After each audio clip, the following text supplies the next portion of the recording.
मोहन बहुत दिनों से परेशान था। वो पहले जिस घर में नौकरी करता था वो अचानक ही घर बेचकर दूसरे शहर चले गए।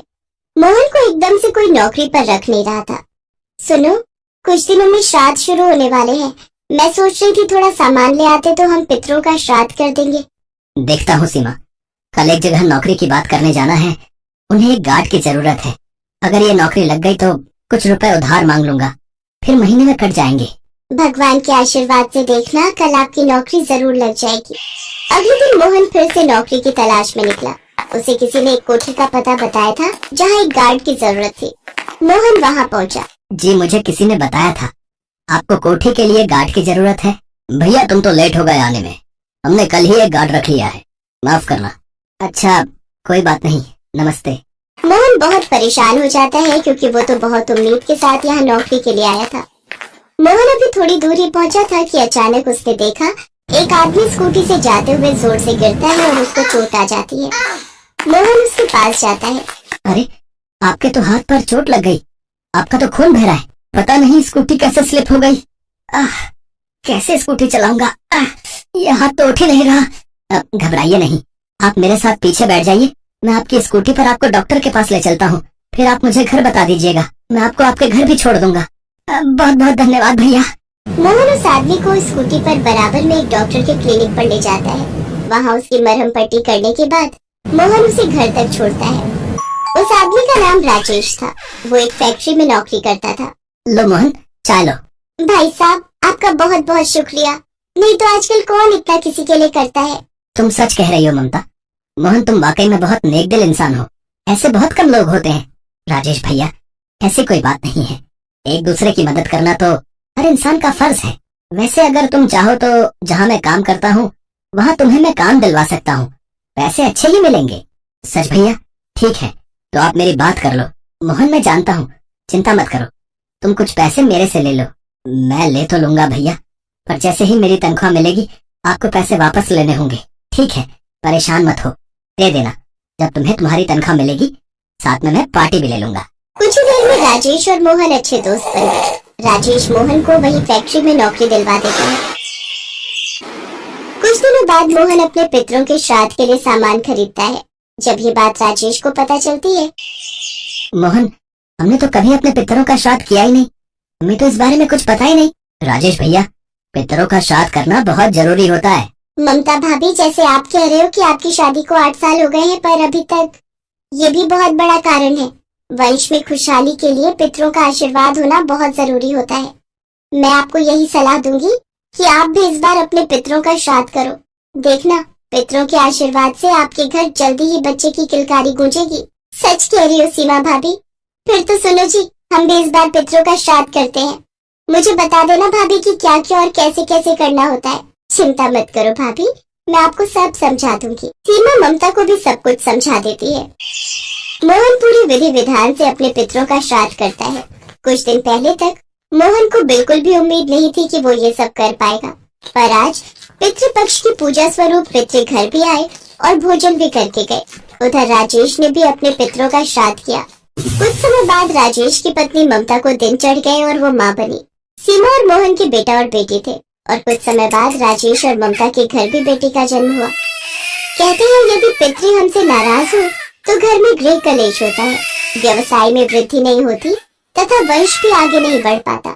इसीलिए श्राद्ध पक्ष में पितरों का श्राद्ध करना बहुत ही अनिवार्य होता है। भैया, अब जब कंस मामा ने रथ भेजा है तो हमें तो मथुरा जाना ही होगा। अगर वो हमसे युद्ध करना ही चाहते हैं तो हमें भी ये युद्ध करने से कोई आपत्ति नहीं। अवश्य, हम युद्ध अवश्य करेंगे।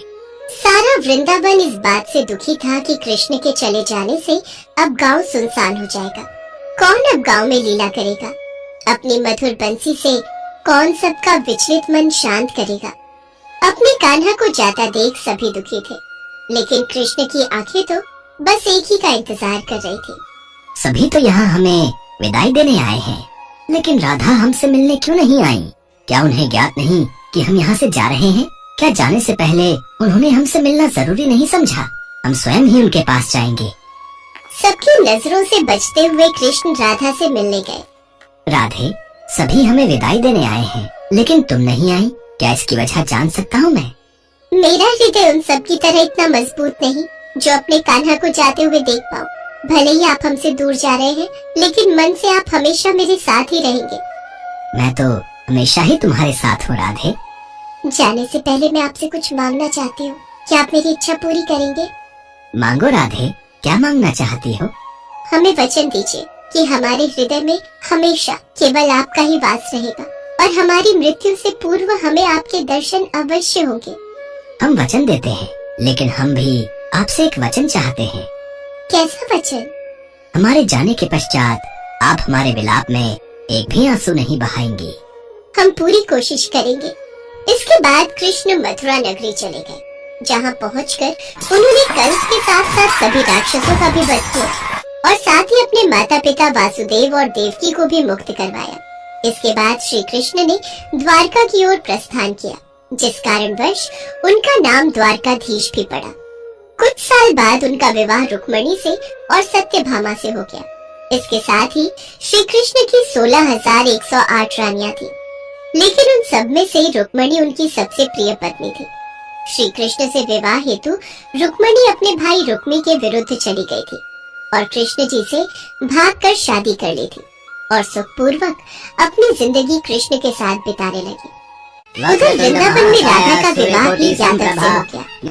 अपना पत्नी धर्म निभाते हुए राधा ने अपने सभी कर्तव्य पूरे किए, लेकिन प्रेम तो वो अभी भी कृष्ण से ही किया करती थी। देखते ही देखते कई साल बीत गए।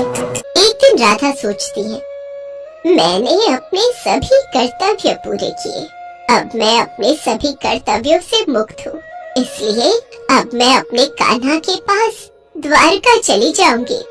सारे कर्तव्य भली भांति पूरा करने के पश्चात राधा अपने प्रियतम की नगरी द्वारका पहुंच गई। जब कृष्ण ने राधा को देखा तो वो बहुत प्रसन्न हुए। द्वारका में राधा को कोई नहीं पहचानता था, जिस वजह से राधा ने कृष्ण से अनुरोध करके उनको अपने महल में सेविका का कार्यभार देने के लिए कहा। प्रभु, मुझे अपने महल में सेविका का कार्यभार सौंप दीजिए। मैं इस महल में रहकर भली भांति यह कार्य कर लूंगी। जैसी आपकी इच्छा। राधा महल में रहकर ही अपना कार्य सही तरीके से करने लगी और मौका मिलते ही कृष्ण को चुपके से देख लिया करती थी। एक दिन अपने महल में सो रहे कृष्ण रात को नींद में कहते हैं, राधे राधे श्री कृष्ण राधे, राधे राधे श्री कृष्ण राधे। उनके मुख से राधा का नाम सुनकर रुक्मणी को बहुत बुरा लगता है। अगले दिन वो कृष्ण से पूछती है, स्वामी, आप कल सारी रात स्वप्न में राधा का ही नाम ले रहे थे, आखिर ऐसी क्या खास बात है उस राधा में? रुक्मणी, तुम एक बार राधा से मिलकर आओ, उनकी खासियत तुम्हें अपने आप पता चल जाएगी। ठीक है, फिर तो हम अभी उनसे मिलकर आते हैं। किंतु वहाँ जाने से पहले उनके लिए कुछ लेती हुई जाना। अवश्य। इसके पश्चात रुक्मणी राधा के लिए गर्म दूध का एक गिलास लेकर जाती है। राधा के महल में पहुंचने पर द्वार पर तेज प्रकाश चेहरे के साथ एक महिला खड़ी होती है। क्या तुम ही राधा हो? नहीं, मैं तो उनकी दासी हूँ। राधा तो 7 द्वार पार अपने कक्ष में आराम फरमा रही होगी। इसके बाद रुक्मणी वो 7 द्वार पार कर राधा के कक्ष में पहुंच जाती है। अभी इन्हें सोने दीजिए महारानी। राधा कई रातों से श्री कृष्ण के नाम का जप कर रही है और इन्हें बड़ी मुश्किल से अब नींद आई है। श्री कृष्ण ने मुझे राधा से मिलने के लिए भेजा है। इतने में राधा उठकर बैठ जाती है और कहती है, कृष्ण ने मुझसे मिलने के लिए किसी को भेजा है? ये देख रुक्मणी हैरान रह जाती है। केवल श्री कृष्ण का नाम लेने भर से ही आप जाग गई? खैर, उन्होंने आपके लिए यह प्रसाद भेजा है। मेरे लिए प्रसाद? राधा बिना सोचे समझे ही वह गरम गरम दूध पी लेती है। रुक्मणी ये देखकर हैरान रह जाती है। फिर कुछ देर तक राधा से बात करने के बाद रुक्मणी वापस अपने महल में चली जाती है। रात के समय जब रुक्मणी कृष्ण जी के पैर दबा रही होती है तो वो देखती है कि उनके पैरों में छाले पड़े हुए हैं, जिसे देखकर वो हैरान रह जाती है और कृष्ण जी से पूछती है, स्वामी, आपके पाँव में ये छाले कैसे? आप कहाँ पैदल गए थे जो आपके पाँव में छाले पड़ गए? आपने गलती से राधा जी को गर्म दूध पिलाया था, जिसे राधा एक ही बार में पी गई थी, जिससे उनके हृदय में छाले पड़ गए हैं और उनके हृदय में हमेशा मेरे चरण कमल विराजमान रहते हैं, जिस वजह से मेरे पाँव में भी छाले पड़ गए हैं। आज मुझे समझ आया स्वामी कि प्रेम शरीर से नहीं हृदय से होता है, जो हमेशा राधा के हृदय में कृष्ण के चरण रूप में विराजमान रहता है। ऐसे ही कई महीने बीत जाते हैं। अब राधा कृष्ण के साथ पहले की तरह आध्यात्मिक जुड़ाव महसूस नहीं कर पा रही थी, जिससे परेशान होकर राधा सोचती है, कान्हा से मिलने के बाद मुझे वो पहले जैसे प्रेम का आभास क्यों नहीं हो रहा? मुझे वो प्रेम का आभास और जुड़ाव की कमी क्यों लग रही है? कान्हा जो दूर होकर भी मेरे हृदय के करीब थे, आज वो इतने पास होकर भी मेरे पास क्यों नहीं लग रहे? ना जाने क्यों, पर मुझे उस प्रेम की अनुभूति क्यों नहीं हो रही, जो इतने सालों से मुझे मेरे कान्हा से अब तक जोड़ कर रख रही थी। दिन रात इस दुविधा में रहने के बाद राधा ने द्वारका का वो महल छोड़ने का निश्चय किया और वहां से चली गई, और इसकी अनुभूति कृष्ण को भी हो गई, और वो उसके पीछे पीछे जंगल की ओर चल दिए। राधे, क्या हुआ राधे? मैं अब इस संसार का भाग नहीं बनना चाहती कान्हा।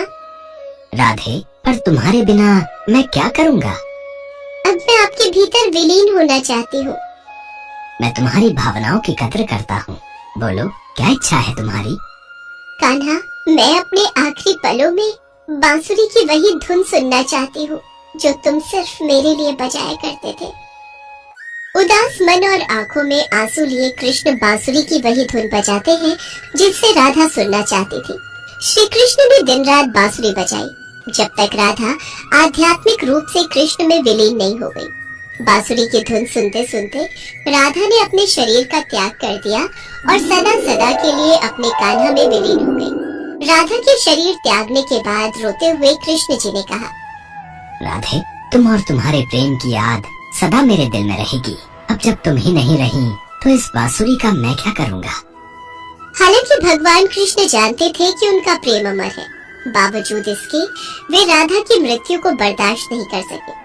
कृष्ण ने प्रेम के प्रतीकात्मक अंत के रूप में आंखों में आंसू और दिल में उदासी के साथ वो बांसुरी तोड़कर फेंक दी और आंखें बंद करके राधा की याद में खो गए।